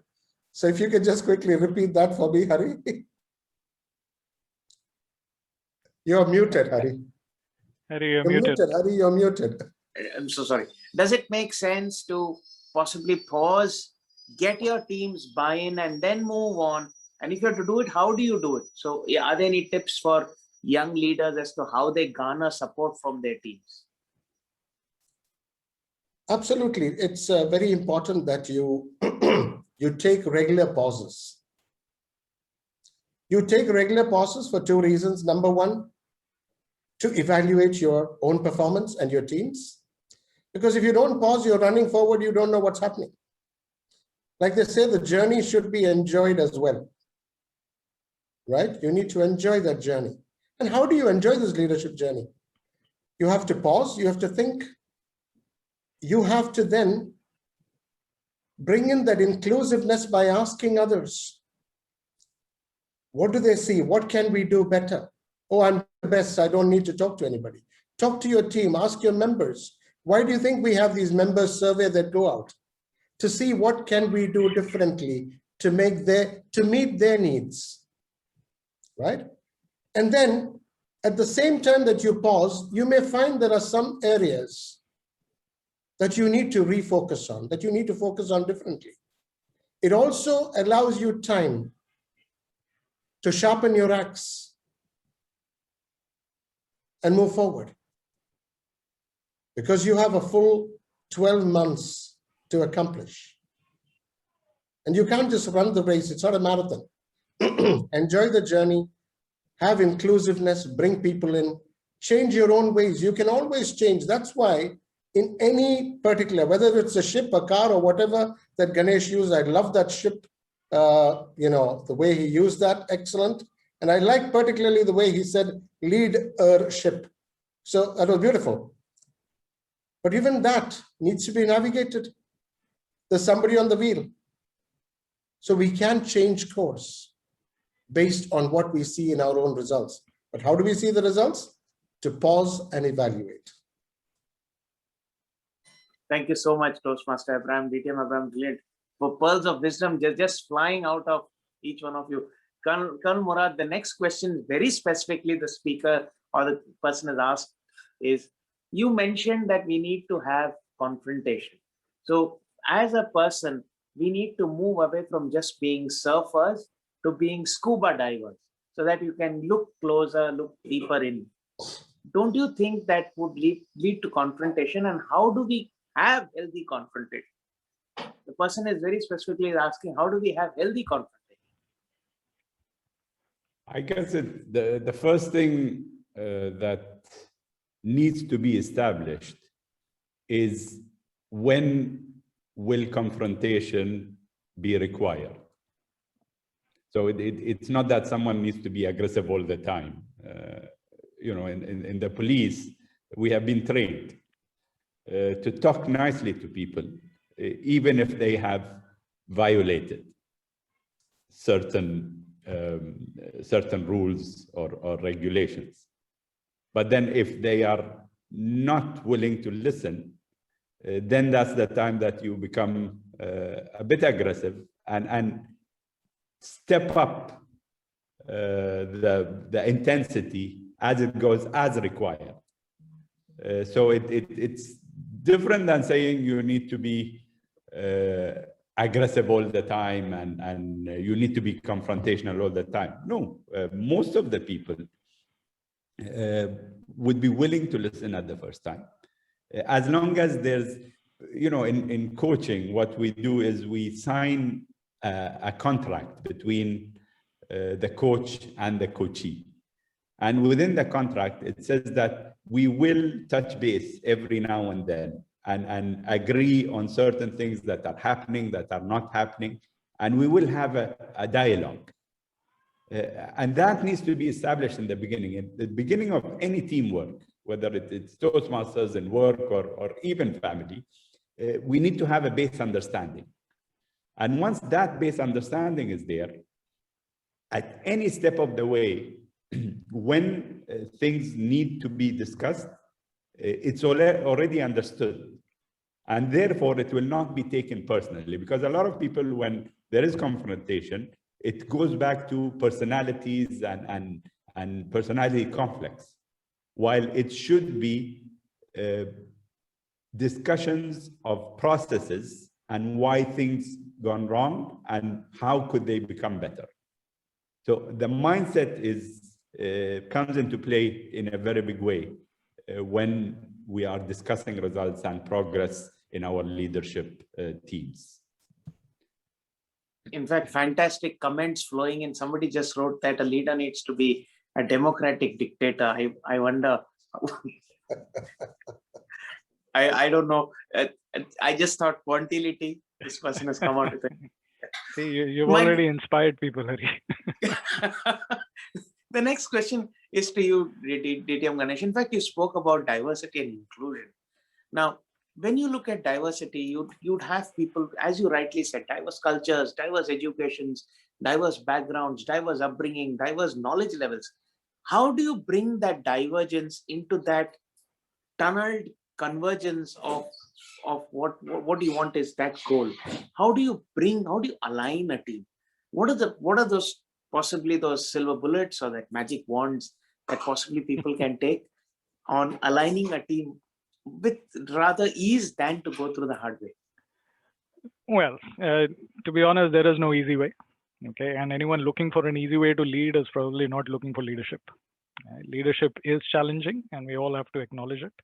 People who enjoy that challenge are generally successful at it. Right now, the first thing that you need to change is the switch in your head to think that everybody should think alike.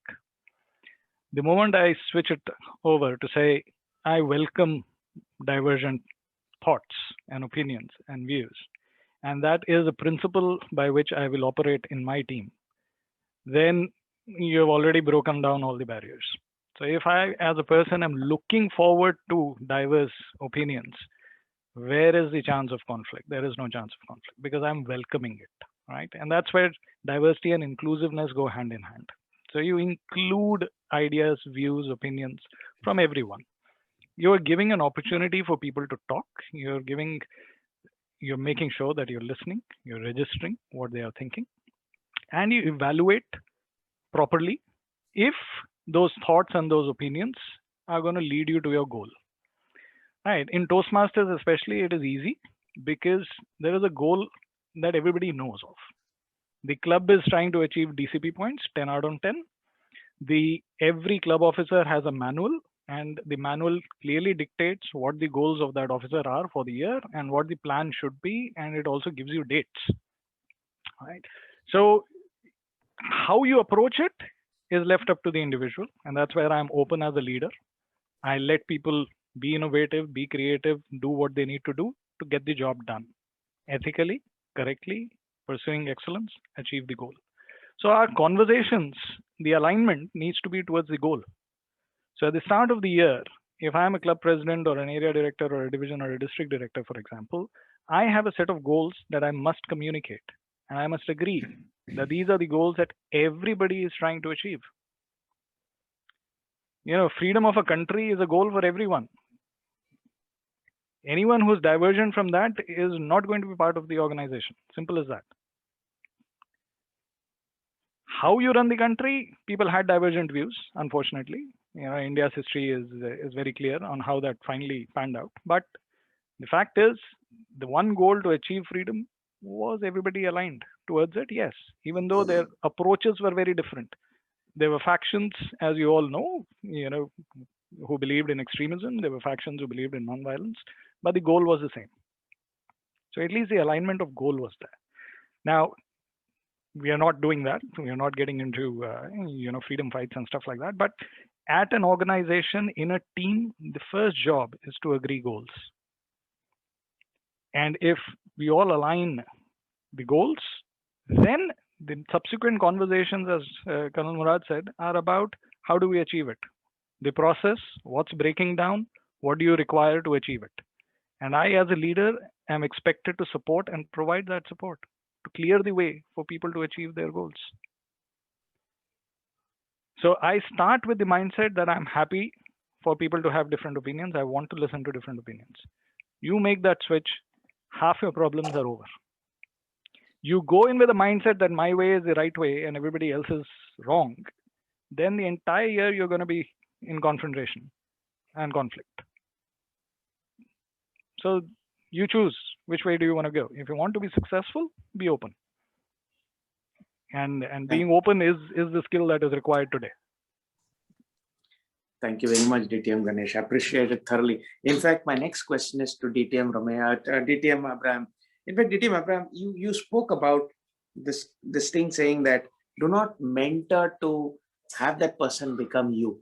The question is, how does a mentor ensure that he or she is not making this cardinal mistake? So usually we notice that leaders and mentors, when they interviewers are looking for themselves in those persons. How does that person ensure that this cardinal mistake does not happen or does not get committed? Any views for our viewers? Because I'm sure this would be golden tips. I would drive you first to, or rather point you towards what I spoke about, being humility.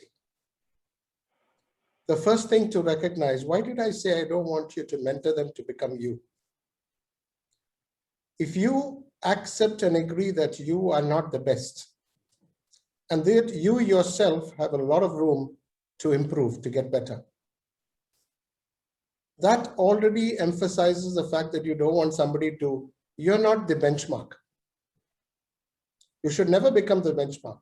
Why is it that every mentor, right now, I'm sure that in this room, everybody that is there present, they could be mentoring people, but don't forget they're also being mentored by others.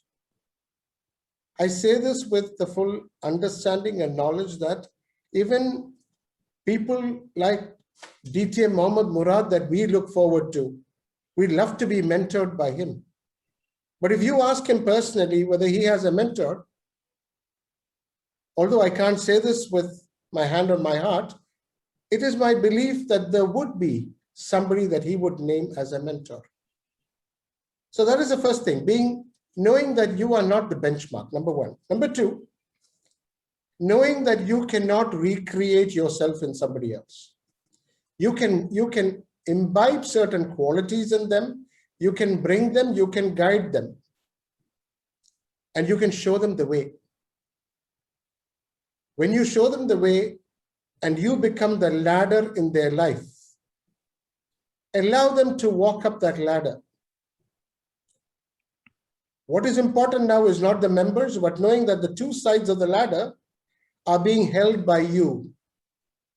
That you're there to protect them, that you're there to hold it together for them as they move up that ladder.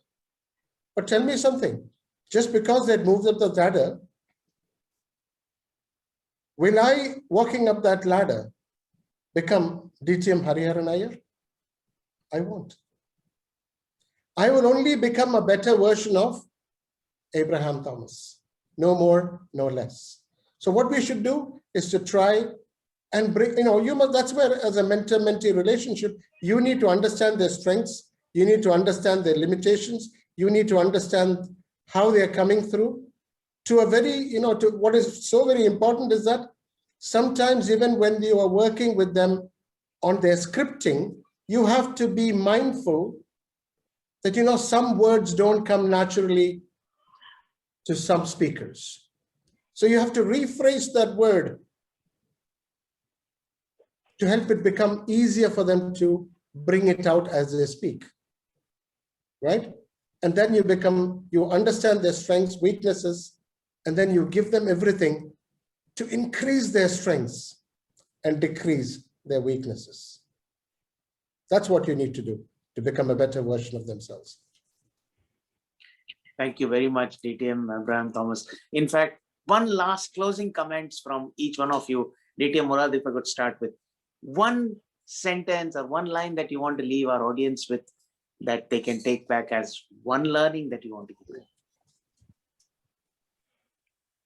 Life is not easy. You'll need to work hard for whatever you want. So be prepared. DTM Ganesh? Yeah, I'll take the liberty to narrate a very short story, a parable. Yeah, I'll keep it very, very short.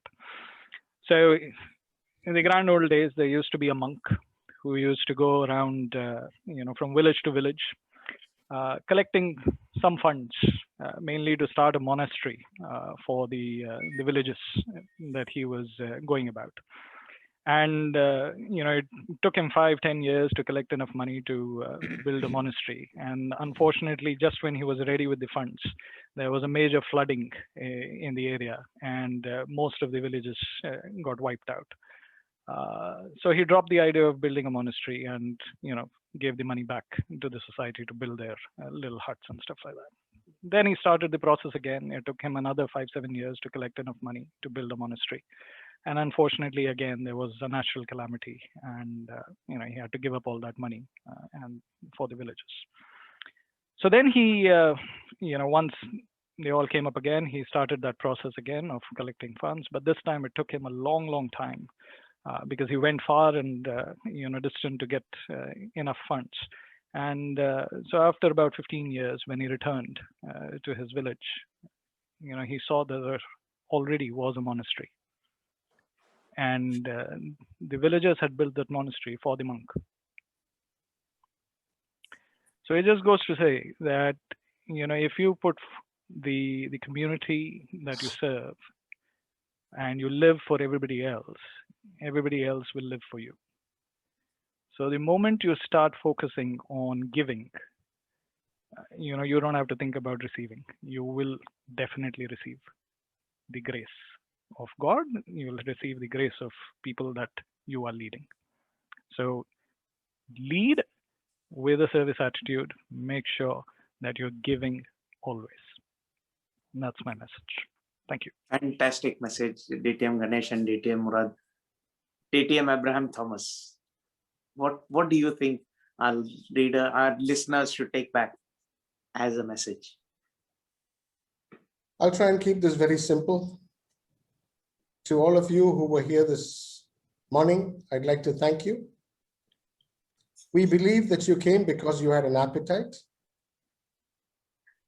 We believe that, I know for a fact that you had an amazing array of starters,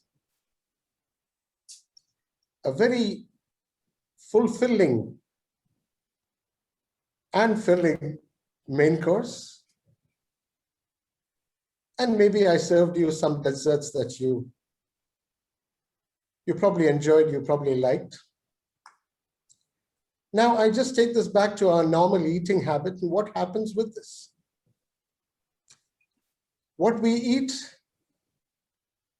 our body retains all the necessary minerals, proteins, the vitamins in our intake. And it releases what is not required by our body.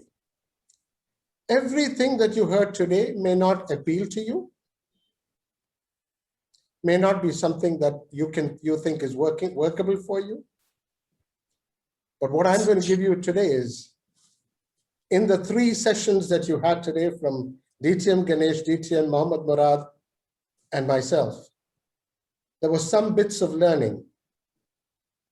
Please retain those minerals, those vitamins, and use them wisely in your journey of leadership. Do not allow all of this to be disposed of as garbage by your minds. That is my advice to you.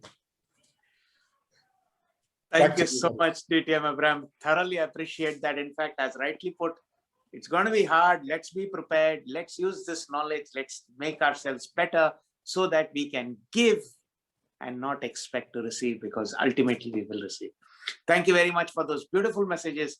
And with that, I would like to call upon the person who is the education Spock for Division I, Toastmaster Hemant Jain, another friend of mine, who is a PQD for the division. Over to you, Toastmaster Hemant. Thank you, DTM Hariharan, and thank you to our respected guides. I can't call them speakers today. They were not just speaking, they were guiding the entire audience through a leadership journey, preparing pretty much everybody for the coming challenges of the coming year. Great. So before I even say anything else, I would like to see you all, which means time for our group photo. So can I request everybody in the room? We are almost more than 80 and we're losing members fast. So before we begin to lose more, can we have everybody on video for our group photograph? Guys who are leaving, at least come on video before you lose. Let us get you on the group photo. Great. We have a few members still not on video. Request you to please come on. Just it will take a minute. Photograph taking is now become very easy. Ladies and gentlemen, I have a few more. Yes, I see there's a question for the recording. Yes, we will post the recording with due permissions from our guides today. Once we have the permissions, we'll definitely post the recordings. Okay, we have quite a few members on video now. So let me take the photographs. Okay, so since it's spread on multiple screens, it's about 25 at a time. Allow me to take 3 or 4 photographs. Okay, here we start.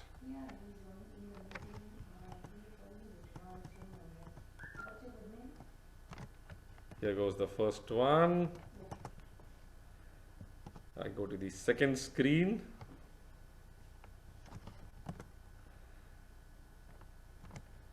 Those who are not yet on video, you have got a few seconds to come on.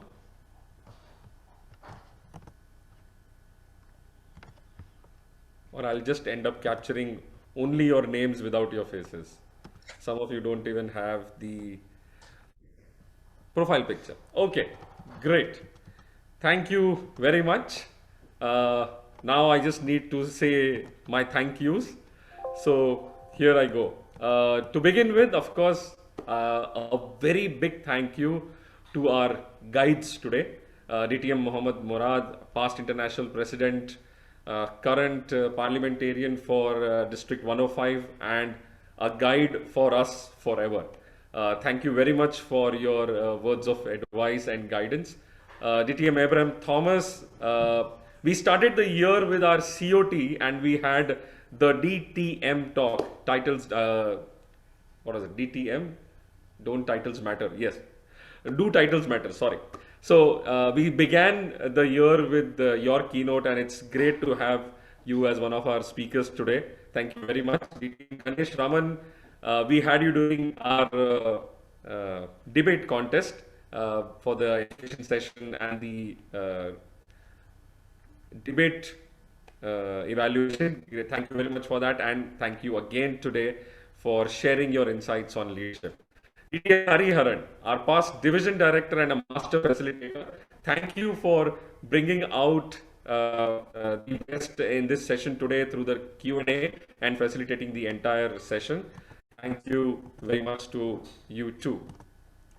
Toastmaster Anup, our Zoom master today, ensuring that the entire meeting went very smooth. Thank you very much. You kicked off the meeting right on time. If he had a GE today, he would be very happy. Thank you. DTM Rupesh, Division I Director. He played no role in the meeting today except for giving you the welcome talk, but he plays a very silent and invisible role of pushing each and every member in the team to bring out the best in us. The series of education sessions which we have done all through the year are inspired by his thought process, his leadership, his goal of making many leaders in our division and across the district, inspired the whole slate of programs we are having, and all our programs being open to all the members of the district and beyond. Today's program is another example of that. So thank you DTM Rupesh for all the guidance and the inspiration to have all these education sessions. Thank you very much. And now I come to our audience. At one point, we had more than 120 people in the room. A big thank you to all the members present at that point in time. A bigger thank you to the 50+ members who are here to listen to me also. Thank you very much. Among the audience, we had district team, we had our division district director, we had our program quality director, we have our club growth director, and our PR manager. All 4 of them members present in the audience at some point in time. We have some of them present even now. Thank you very much for being with us throughout the entire session. Your presence is a big encouragement for all of us. And we have PQD Gurvinder suddenly coming on video. Thank you very much. And I'm sure the others are also around. Thank you, thank you. All the division directors and the area directors who were present in the meeting during it, and also sending messages to their clubs in their respective areas and divisions to join in for this treat 4-course or maybe 6-course meal. Thank you very much for supporting the event today. And now coming to all the members present in the room. Thank you very much. While we can arrange these beautiful, informative, knowledgeable sessions, their success will be nothing if you were not present. So thank you very much for your presence. On a final note, I would like to say that while today's session is the last of the planned sessions we have from Division I, we are open for more. So if you have something in your mind which you would like to see, any knowledge, any information which you would like to gain, we have 3 more months to go for this year to end and time beyond. Feel free to let us know and we will arrange those sessions. DTM Rupesh is kind of surprised to hear my announcement, but yes, we are ready to take on a little more challenge since we have got time. So if you need something, if you want something, if you want a particular speaker, a distinguished Toastmaster, not by title, but by his thoughts and education he can give, let us know and we will put in our efforts to bring them to this virtual stage and share information and knowledge with you. With that, a big thank you to all of you. And as I said earlier, with due permission from all our 3 guides today, we will post the recordings once we have the permission and the recordings are ready to be posted. We'll post it on the Facebook group of District 105 so that it is accessible to everybody out there and beyond. Thank you, and a big thank you. Thank you very much. Wish you a very good weekend. Thank you. Bye-bye. And time for now, we can close the recordings, we can stop the recordings, and we can open it up for networking again, whoever wants to stay back and have a quick chat.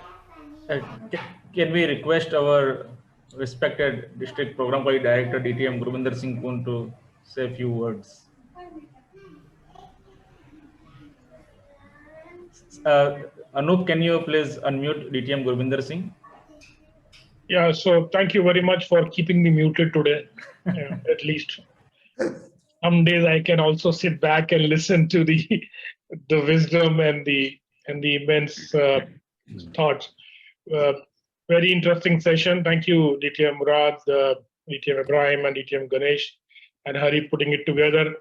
For me, there is nothing more than listening to these simple messages, such profound humility leadership messages, which are inspiring all of us to go beyond, do a little better than what we can. And these leaders of the COVID time are really noteworthy leaders because they are sitting in their homes in difficult times, dealing with their families who are not well, but still making sure that the leadership wagon of Toastmasters is going forward and everybody contributing to the best. So thank you very much. Much gratitude to all of you. I really enjoyed it. And Hemant, my recommendation to you is please allow district also to do some education events, and you stop doing them now. Don't take any more on you.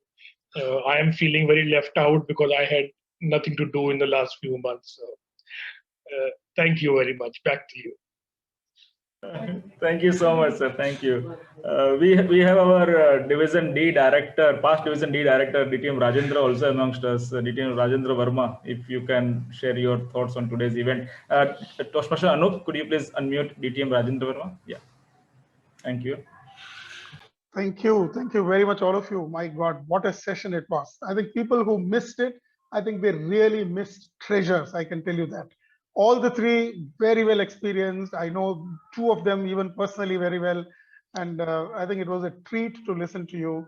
And especially when these come by way of coordinated thoughts, which are put in by your focused thinking and the message you wanted to share with everybody, it just can't be beaten. And Hariharan, you wonderfully coordinated to get the bullets of each one, what they were trying to convey. So in all, it was a real treat. A Saturday morning well spent. Thank you very much, Rupesh. Thank you very much, sir. Thank you, sir. Thank you for joining. So meeting is officially adjourned, but feel free to share your thoughts. If anyone wants to share their views, please feel free to raise your hands.